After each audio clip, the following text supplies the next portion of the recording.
Hello my friends, Russia is in a deep trouble again. Kubishevsk Samara oil refinery is absolutely no-go. It stopped its operation one day ago and there is no perspective for it to restart in the nearby future. This refinery was so important that Russia altogether lost more than 21% of the refinery capabilities just because of its Kaboomed. Before it was 17 and now 4% were added. And from what we understand, it is just a beginning. It pushes Russia down to the deepest fuel crisis ever, during the years of the Russian independence, of course. But what is Russian independence? I think other states celebrate independence from Russia, but not Russia itself. And soon, Flamingo missile will fly. By the way, we have controversial information about the developer of those missiles and drones. I'm gonna tell you more about it in this video, so bear with me. The important thing, however, that missile is working and soon it's gonna be used. Maybe it has already been used by Ukraine, but we don't have the visual evidence filmed by Russian eyewitnesses. Mainly they film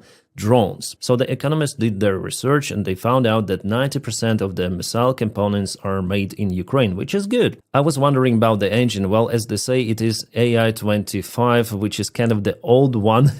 The same engine is installed in L-39 Albatros or Yakovlev 40. I would say that those engines are quite thirsty. So there should be kind of the big fuel tanks installed in that missile. Ukrainian's Motor Sich company is still capable to produce those engines, which is good. And according to the Kyiv Independent, there is the corruption probe on Flamingo missile production. Journalists say that investigation was started 4 months ago by the National Anti-Corruption Bureau, which Zelensky and the Ukrainian government tried to block 2 months ago. And for now, it is just an investigation and no criminal charges applied to anyone. What detectives want to know is whether the company disclosed all of the information about its purchases and whether they put the normal price for the products, or maybe the price for the drones and missiles was over-exaggerated, as well as the number of the produced items. On one of my streams on other channel, by the way, I have one more YouTube channel, you may check it out in the video description below. So there I say that the information that Ukrainian FP1 drone production is almost equal to the Russian Shahid drone production, well, it's kind of not looking real. Because Russia already established many of the factories and definitely they produce roughly 3,000 Shahids per month. At least, maybe even 5,000. And for Ukraine, I don't see that significant production of FP1 drones, so the information which was given to press by the company, I think it's not real. I even called it a fishy one a few days ago, before we even knew about the investigation opened by NABU. Unfortunately, NABU officials declined the comment on this issue, saying that the agency could not discuss it as it concerns the secrecy of investigation. And later on NABU even denied the involvement in some sort of the probes against Flamingo missiles, but Flamingo missiles and the company, I would say it's different. Here is their comment: we deny any kind of the investigation against Flamingo how can you investigate Flamingo missile? You investigate company, And it's a very short statement. I think after all they're investigating something, and this company, Firepoint, I think it's called, it absorbs 1/3 of the entire budget of Ukrainian military, giving for the drone and rocket technology. That is quite a lot, and the owner of the firm is not connected to military. So I will monitor the situation and of course I'll keep you updated. For now, we cannot state any sort of the real negative things about the producer of those drones and missiles without the real evidence or investigation results from NABU, which I think after all they conduct, they just don't want to say it openly to the public, because FP1 drones and Flamingo missiles, they could matter in this war. So it's better to approach, if there are some of the corruption schemes, it's better to approach them silently. That is what they do, I think. And after all, I'm very happy that we have independent anti-corruption organs like NABU and Anti-Corruption Prosecution Office, which Ukrainian government tried to close, but no, Ukrainian people protested against that. Alright, awesome news coming from Ukrainian commander Magyar. He said that just recently, the last night, Ukraine hit the very important Russian oil facility. It's the Topovich LNR production dispatch station in Russian Bryansk region. This is the fuel hub and the pump station which is used by the Russian military for the regions which are bordering Ukraine. As Magyar reported, the strike significantly disturbed the Russian logistics in the region.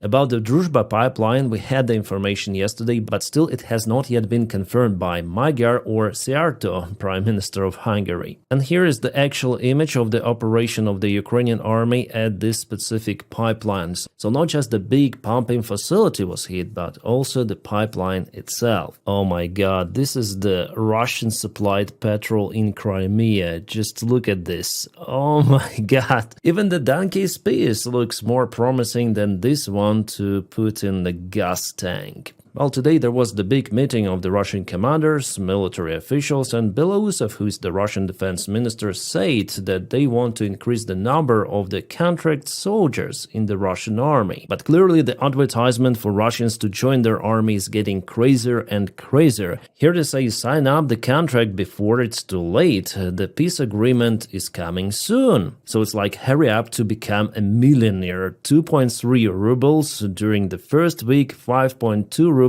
you'll have if you serve for a single year. And that amount of money is just crazy. It's close to $60,000 per year. Just imagine this number. I'm always saying that for dictators, it is more profitable for people to live in poverty because that is how they may control them and propose to join the Russian army where there will be no way out, actually. They say, come on, join the Russian army. Hurry up, you'll be a millionaire. We're gonna sign up the peace agreement soon. Maybe in a couple of weeks, as Donald Trump says, so you'll be alive, no worries. You'll get your money, but no, it's not right. But in fact, absolutely not. Russia just needs more meat for mid-wave assaults. That's it. And this is the real-time oral novel we witness. Oh my god. To some of the political news, the head of the Ukrainian president's office, Yermak, met with Vitkov today. Vitkov probably tried to convince Ukraine to give up Donbass. At least judging on what signals were coming from Trump's administration, I think it was like that. So far, we don't have details about this meeting, but I think it was like that. And Vitkov is for sure an incompetent idiot. Because even according to the Reuters article, Vitkov misunderstood the proposal of the Russian Federation. The Russian Federation insisted on Ukraine to leave Donbass, but Vitkov understood it as the swapping of the territories, that Russia is ready to give up something. Then in fact it was not the condition. And remember how Donald Trump was speaking about swapping of the territories. Ukraine will get more territories, but during the Alaska meeting it became understandable that proposal from Putin is just for Ukraine to capitulate. No any swapping, no. And we see how Donald Trump even stopped speaking about swapping. Trump is tired of the war and wants it to end. Well, I would say that Trump is just tired of those questions asked constantly by journalists. What's about Ukraine? You promised 24 hours, you promised 2 weeks, you promised 50 days, 10 days for Russian ultimatum, you promised to apply sanctions, and so on and so on. Every of his press conference ends up with those questions because Ukrainian topic is still in the top priority. It matters a lot for security of Europe and I would say for entire world because the scale of the losses is just crazy and I have extra data about that one and probably in the next video I'm gonna share more information about it. Who are really tired of this war are the Ukrainian soldiers and our guys are out there on the front line still defending Ukraine. So Trump may put his tiredness into his orange ass. And despite all of those talks about the ceasefire, there is no visible end of this war. At least I don't see it, judging on Russians' rhetorics. The spokeswoman, I guess, of the Russian Foreign Ministry today stated that they still demand denazification, demilitarization of Ukraine, and it should be the part of the lasting peace. So for 3.5 years of this war, I don't see any sort of the step back from the Russian side in their demands for Ukraine. They still insist on denazification and other bullshit. And the situation right now in Ukrainian skies confirms that Russia wants to terrorize Ukrainian society and Ukraine in general to reach their demands in any sort of the way, but it will not happen. As today, President Zelensky confirmed in his press conference that Russia is unable to gain control over Kyiv or entire Ukraine. It is physically not possible.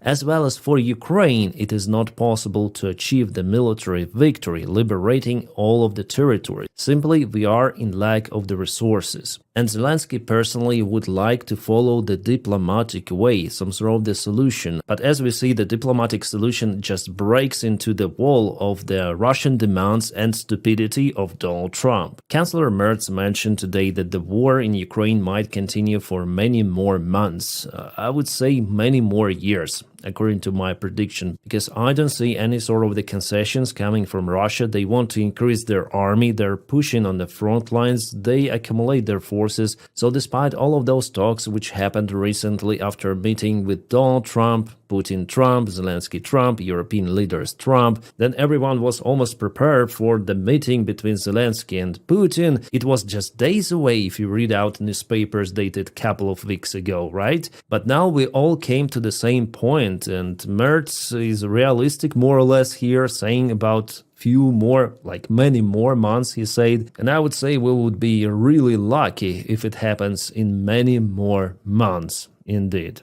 I don't see the picture as not such optimistic, I would say. According to Financial Times, Donald Trump even proposed Chinese peacekeepers for Ukraine. So what to do with Ukraine? How to solve it? So let's search for peacekeepers. Europe doesn't want to deploy theirs, well, at least before the ceasefire, and now let's deploy Chinese. There are many of the Chinese people. China army is huge, so they might be put 50 meters away throughout the front lines to monitor the situation. Really, yeah? But this is still far away from reality, the same as meeting between Zelensky and Putin. By the way, Chancellor Merz also said that the meeting between Zelensky and Putin is not realistic. Guys, sorry I'm so late with this update, but more videos to come. Thanks for your support on Patreon. You keep me motivated, and right now I'm gonna film the frontline updates and publish it few hours after this video. Again, many thanks for your kind support, for pressing your likes, for subscribing for the channel. You are awesome, guys. I wish you all a peaceful sky wherever you are, and have a great time.